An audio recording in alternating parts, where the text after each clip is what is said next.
please welcome Henry Crown Fellow and Executive Vice President of Leadership at the Aspen Institute, Stace Lindsay.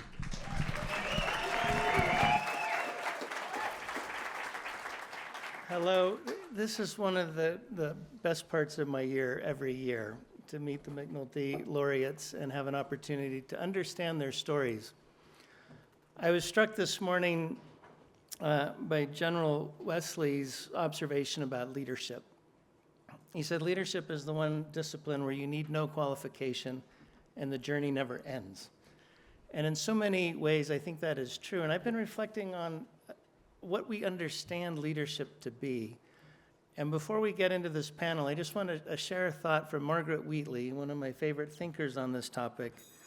She says, a leader is anyone who is willing to help. Anyone who sees something that needs to change and takes the first steps to influence the situation.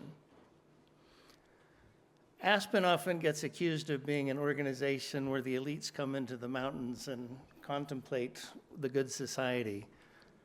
But I want to challenge us to say everybody in this room, in fact, everybody you encounter who has a willingness to help is a leader. And one of our challenges is, how do we help them understand what they are capable of? How do we support them in their visions and in their journeys? And for each and every one of us in the room, the question is, what do you sense that needs to change? And what's the first step that you might take? When I see Patrick come up on stage after all of these years of building Aseshi, and we see these amazing videos that the McNulty puts together, the foundation puts together every year, there is an element, I suspect, for everybody in this room of the imposter syndrome. I could never do that. And the reason that we do these panels, which we're about to begin, is to recognize we're all human. That everybody, even if they win the McNulty Prize or not, there are moments of doubt, there are moments of crisis, there's tremendous perseverance, and there's the really important aspect of a community to support them in their journey. And I would say all of us have those attributes in common. So I want to invite back up to the stage, Mohamed and Krithi, and we're going to have a conversation. And this conversation is truly a conversation. It's not meant to be speeches. I want to learn from them so that we can learn from them, so that all of us can leave this a little bit more inspired about how we might be of more help in the world.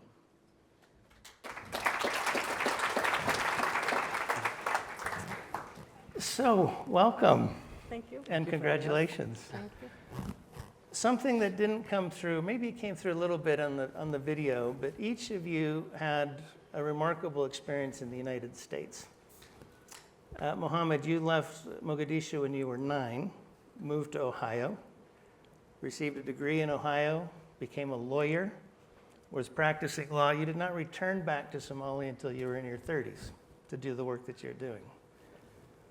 You left India, I believe, when you were 17. 18. Got your undergraduate degree, your master's degree, and your doctorate in the United States, and went back when you were 30. So this is an interesting question for me, as you were both living really meaningful lives in the United States, but something called you back home. And I wonder if each of you could share the story about what called you back home, and maybe we'll begin with you, Mohamed. Well, thank you so much.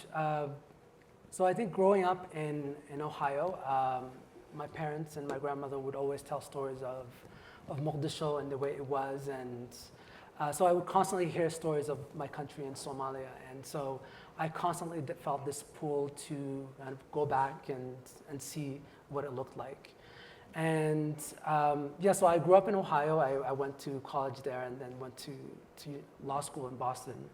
And I came back to Ohio to work with Somali refugees as a civil rights advocate.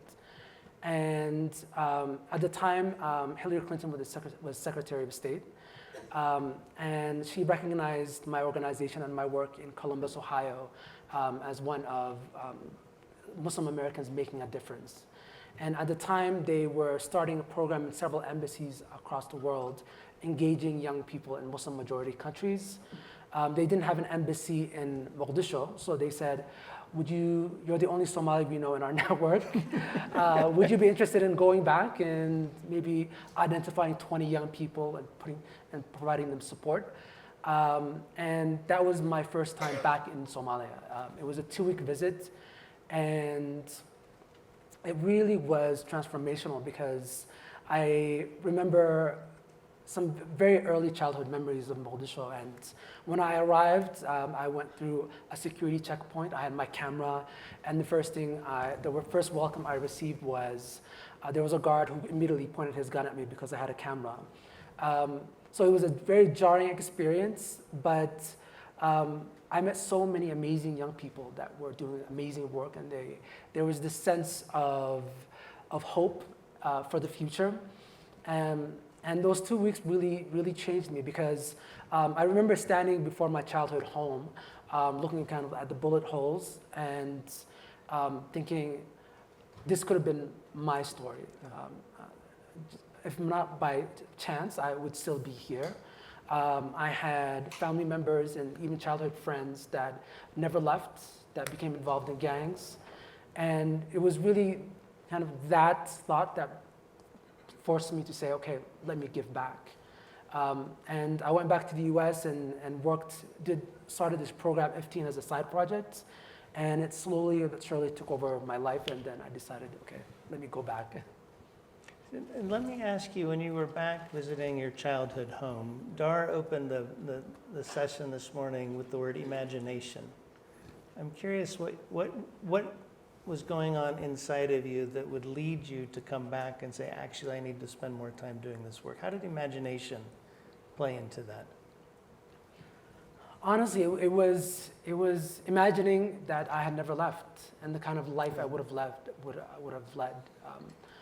Would I have joined a terrorist group? Would I have died in famine? So it was just thinking about my life if I had never left Somalia and what it would look like. Yeah. That really kind of impacted me so profoundly. Yeah, thank you. And you get your PhD, you probably have a world of opportunity before you, and you decide to go back to India. Tell us why.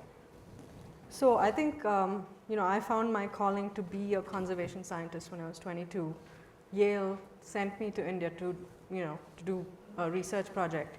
And as I kind of, went from one university to the other, I realized every time I found myself doing research back home, I had a world of opportunity. I could have gone and studied lions in Africa or jaguars in South America, but I just kept going home every single time. And I did that for 9 years. I had this weird life. I would spend three to 6 months here and the rest of the time in India and keep bouncing back. And when I was 30, I had, I'd been here for, 12 years. And I went back home and we were doing work in all these remote villages across India. And it just struck me one day that this is my home. I joke that I'm a third American and 2/3 Indian because both of these countries, I love them so deeply and they've shaped who I am. But I said my heart is in India, my tigers, elephants, parents, everything is in India. I was married to a Belarusian Canadian and made the hard call to end a marriage, go home as a single mom with a Belarusian looking kid.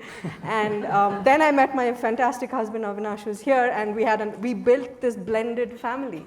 And for me, it was that gut call that I could be a tenure track professor punching out paper after paper, but it wasn't going to make a difference. Let me go home where people think everything's going to hell, and all of this work that we've done at CWS over the last 15 years wouldn't exist if that call hadn't been made. So, I think you have to sometimes just figure out where your heart is sitting, more than where the money, the mind, and everything else is. So. Well, if the call hadn't been made, but also if you hadn't answered the call. Yeah. And so a follow-on question to both of you would be, you have this insight, this awareness that there's an opportunity, there's a need, you might be able to help. How do you move from that idea to actually undertaking the work that you're doing now? And I know your story, Mohamed, has 2 chapters.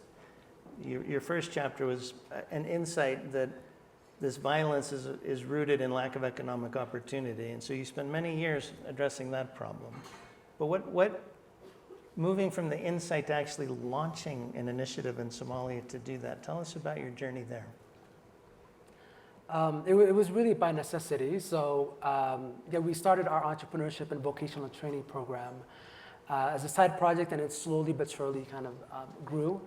And a few years ago, we kind of hit a block with our job creation programs because a lot of these young people were suffering from trauma. And we were trying to do workforce development in an environment where people were dealing with daily trauma and seeing violence on a regular basis. And so we tried to reach out to a psychiatrist. There was only one we could find in Mogadishu, a population of 2 million people, by the way. And he was completely overwhelmed and didn't have time to work with us. And then we tried to find someone to train our young people in mental health.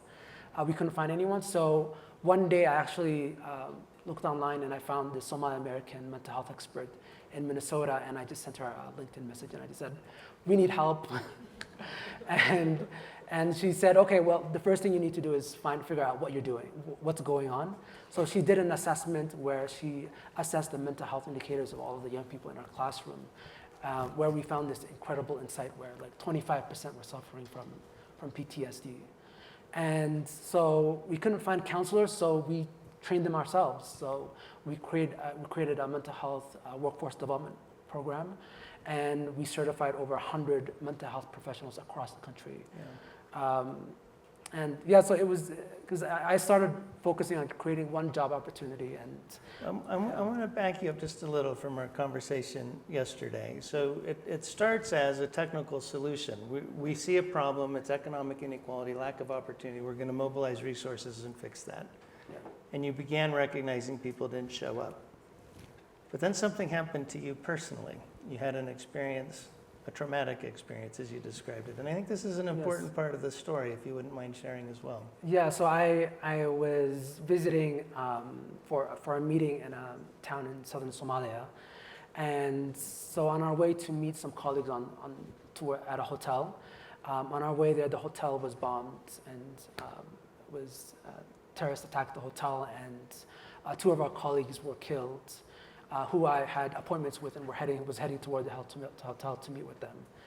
And I think at that time it was, I could talk to young people, they could tell me about the trauma that they were experiencing, but it really hit home for me at that moment, and I really had a difficult time coming back to work and really focusing on work.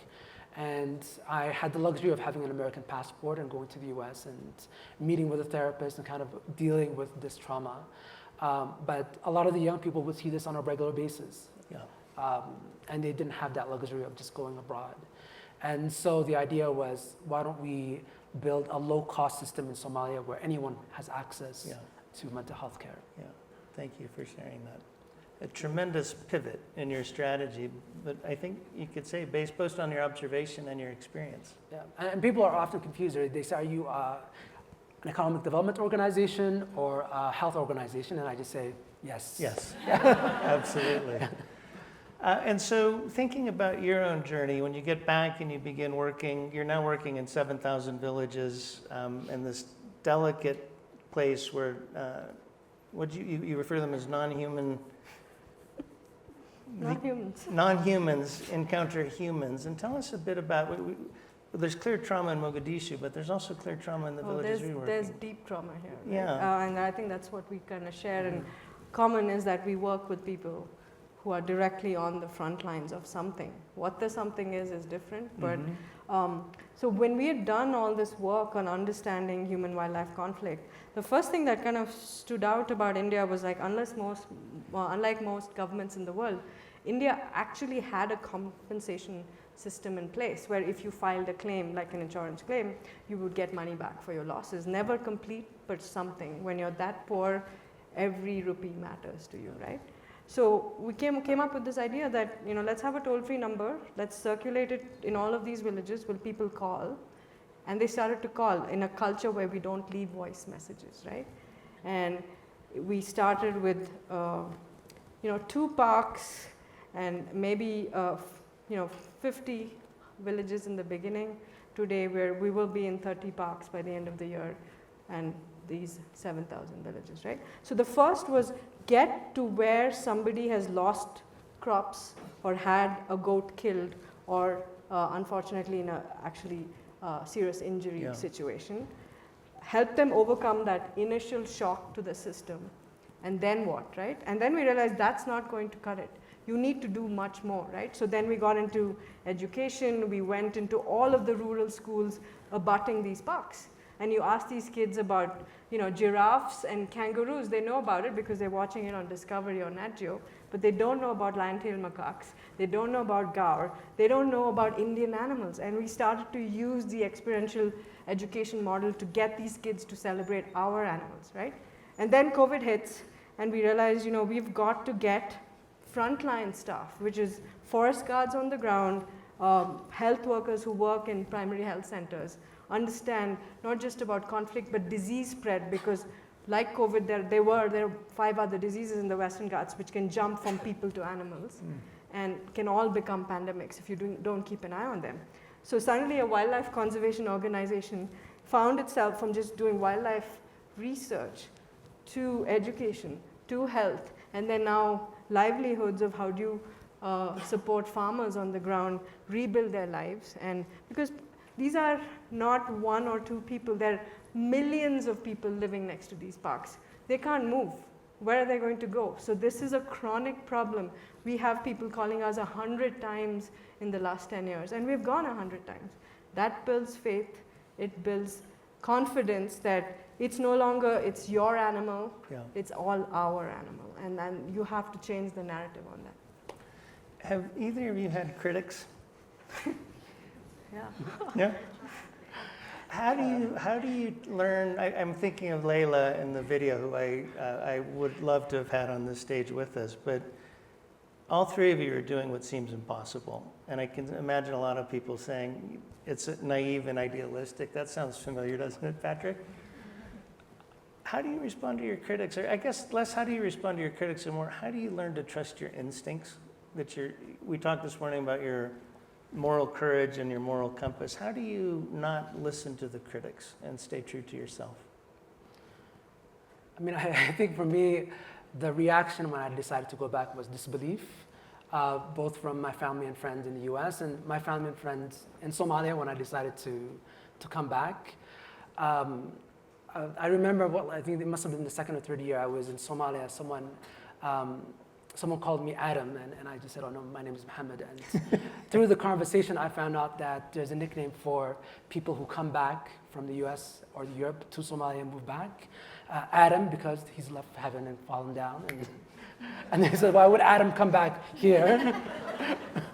And so every single time I'm kind of dealing with that as someone coming from the US and saying, this is what I want to do and this is how I want to change. And I think it's been trusting the people I work with and trusting the results, also listening to the stories of the young people that I impact. I mean, when someone tells me that, hey, my brother had a panic attack and this is what I did and this is kind of the breathing exercises that I did, it's kind of, that's the thing that I really trust the most, despite any sort of criticism. Thank you, Mohamed. How about you? How do you stay true to this long-standing passion of yours? I think the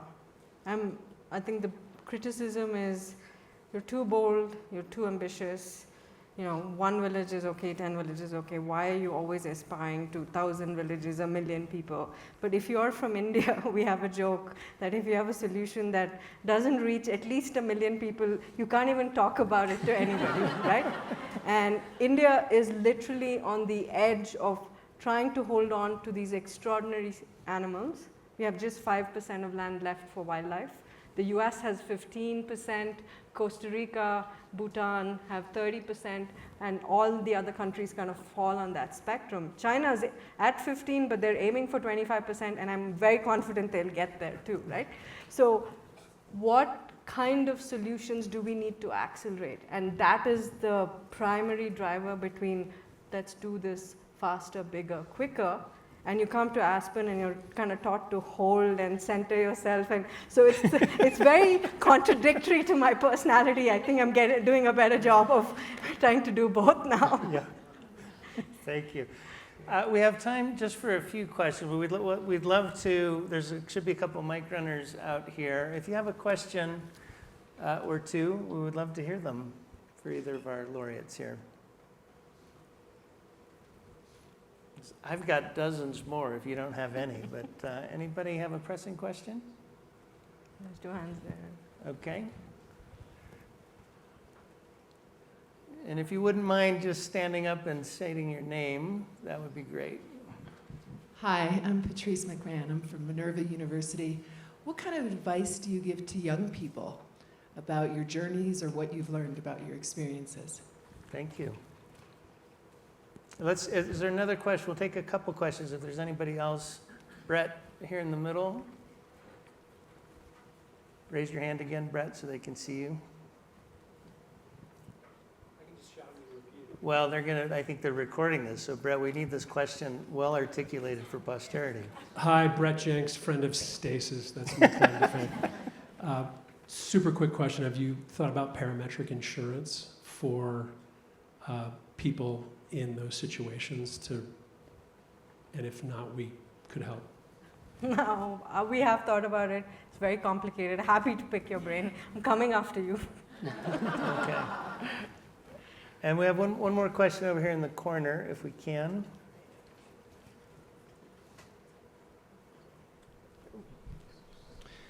Adam Taylor, I'm just grateful for both of you. Thank you.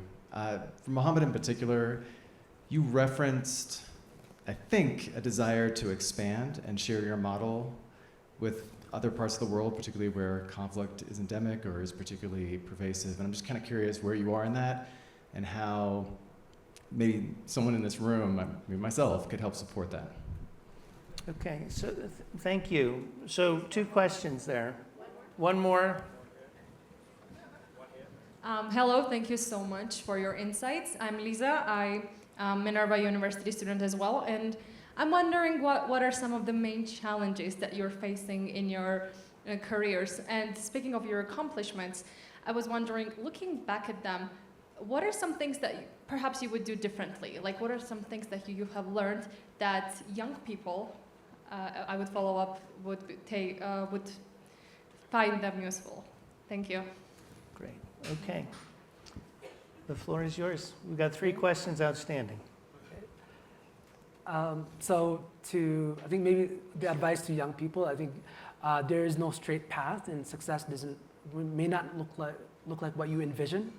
I envisioned myself as a lawyer, and now I'm a community activist, and I envisioned myself as someone who helps people become empowered economically, and now, without any mental health background, I'm working in the mental health sector. So there is no straight road, and let experiences help you lead the way, I would say. And then to answer your question, so what we've done over the last couple of years is we've developed this toolkit where you're able to integrate healing and trauma healing into any economic development program. So for example, if there's a vocational training center that's training young people in carpentry, then we've developed a toolkit where someone who's not necessarily a mental health expert is able to conduct group counseling sessions and address the mental health issues that the young people are facing. Yeah. And the vision for us is to take this toolkit and partner with organizations working in areas where conflict is endemic and have them implement it alongside their job creation programs. And what we've seen is it's a very easy entry point. I think healing and opportunity really go in hand, and it's easy to, for us, it wasn't very difficult to say, okay, you're learning about business planning and you're going to get a grant, but every week we want you to just get into a group of 5 people, and we're going to have a counselor sit down with you and kind of tell stories about your experience that week and how to deal with specific issues that you're facing. Thank you. And how about you? I think try lots of things. I did the very straight, narrow degree, and then, okay, what do I do now? And I think we live in a world with so much opportunity. You may or may not need an education. having access to technology can accelerate change and solutions in a way that's never existed in human history. And I think build relationships, build really valuable friendships and relationships, and that will hold you through all the ups and downs that carry you in life. Yeah, excellent. So I know we're the only thing standing between you, a bar, and a live band, but Yeah. final words of advice to the rest of the group here. Any insights from your journey you'd like to pass on as others think about how they might be more effective in helping others? I would say kind of know your limits and know that you may not have all the answers, and to reach out for help if you can't find any answers. And then just to go back to advice I would give to young people, I would say don't let others define what success looks like for you. Because I think, I know my father sometimes says, why aren't you using your law degree at least once a year? But I tell him, look, this is how I define success and the work that I do. Thank you. How about you? I think it's still a very divided world. I mean, I may talk to you today, you may like my talk, you may not. And at the end, I go back to being an urban Indian, you go back to being an urban somebody. And there is this world of 7.5 billion people that don't have the privilege that most of us in this room have today.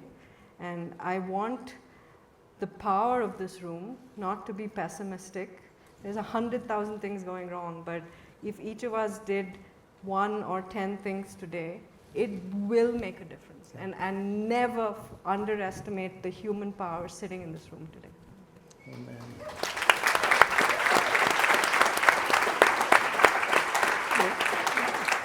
Thank you both again, and congratulations. I would just think a couple other things I've observed in getting to know both of you. This morning's plenary had this idea of linking imagination to understanding. And imagination without understanding doesn't get you anywhere, and understanding without imagination doesn't. So how do you build that cycle? I would add to that awareness. And both of you have done a remarkable job, I think, of being aware of yourselves, breaking from parental expectations in both of your cases to chart your own path, and being aware of when your conception of the solution isn't working, you're willing to let it go and listen to others. It's something I think we can all learn from. So thank you both very much. Thank you all for a wonderful panel.